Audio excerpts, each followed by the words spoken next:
और इस बीच एक बड़ी जानकारी आ रही है सामने। इस वक्त की बड़ी खबर से आपको रूबरू करवा रहे हैं।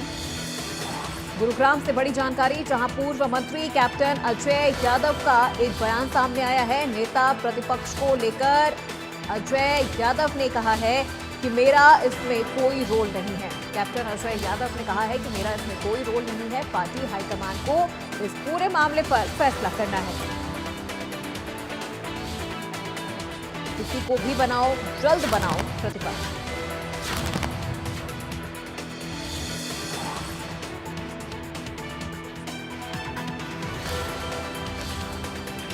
वहीं कैप्टन अजय यादव की तरफ से कहा गया कि मुझे क्यों हटाया गया है ये हाईकमान ही जानता है। मुझे हटाए जाने के कारणों की जानकारी नहीं दी गई है। मुझे क्यों हटाया गया ये हाईकमान को ही पता होगा।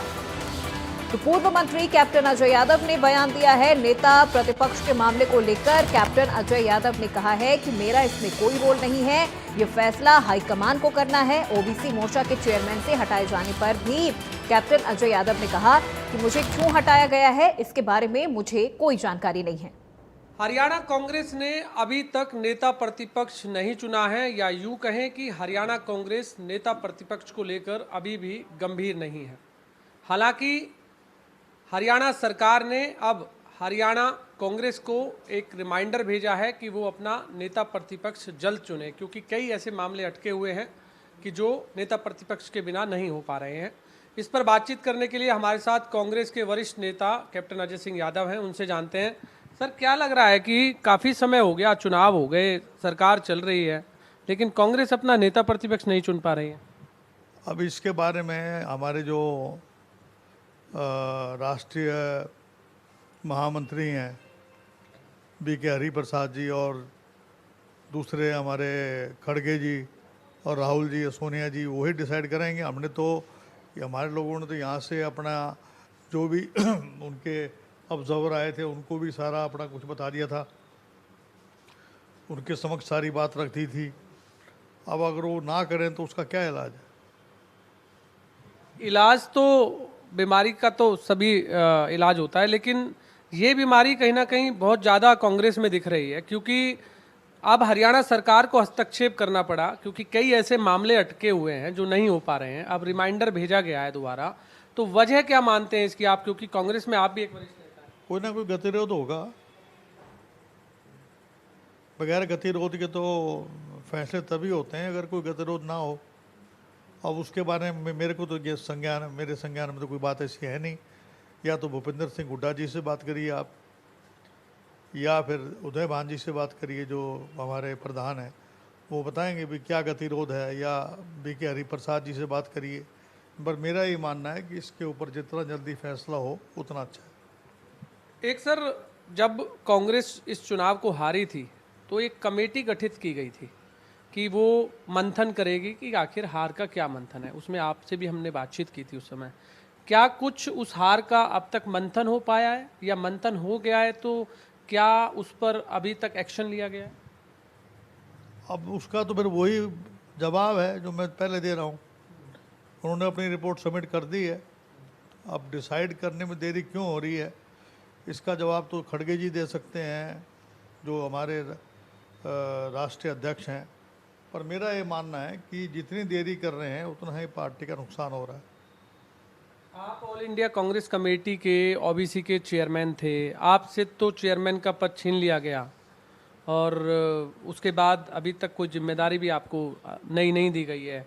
तो ये माने कि क्या जो हरियाणा कांग्रेस की हार हुई थी उसका खामियाजा ये भुगतना पड़ा? नहीं, 3 साल मैं रह लिया था चेयरमैन। और दूसरी बात ये है कि ओबीसी का चेयरमैन होते हुए मैंने सभी स्टेटों में गया। मैं केवल नॉर्थ ईस्ट और अंडमान निकोबार नहीं गया मैं, जैसे छोटे नागालैंड वगैरह है, मणिपुर वगैरह हैं, यहाँ पर तो ओबीसी है ही नहीं है। बाकी सब जगह गया।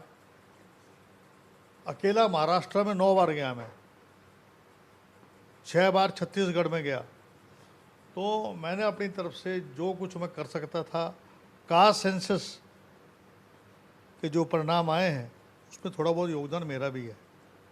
वैसे तो मैं योगदान तो राहुल गांधी जी का है, उनके ही डायरेक्शन पे हमने मामले को पूरे देश भर में ये हमने इसको फैलाया और मैं समझता हूँ कि ये बहुत बड़ा एक राहुल गांधी जी की जीत है ये कि कास्ट सेंसस के लिए, जिसके लिए भाजपा कहा करती कि ये जातिवाद की बात करते हैं, आज वो जातिवाद की बात कहाँ चलेगी, किस कोने में जाके छुप गई।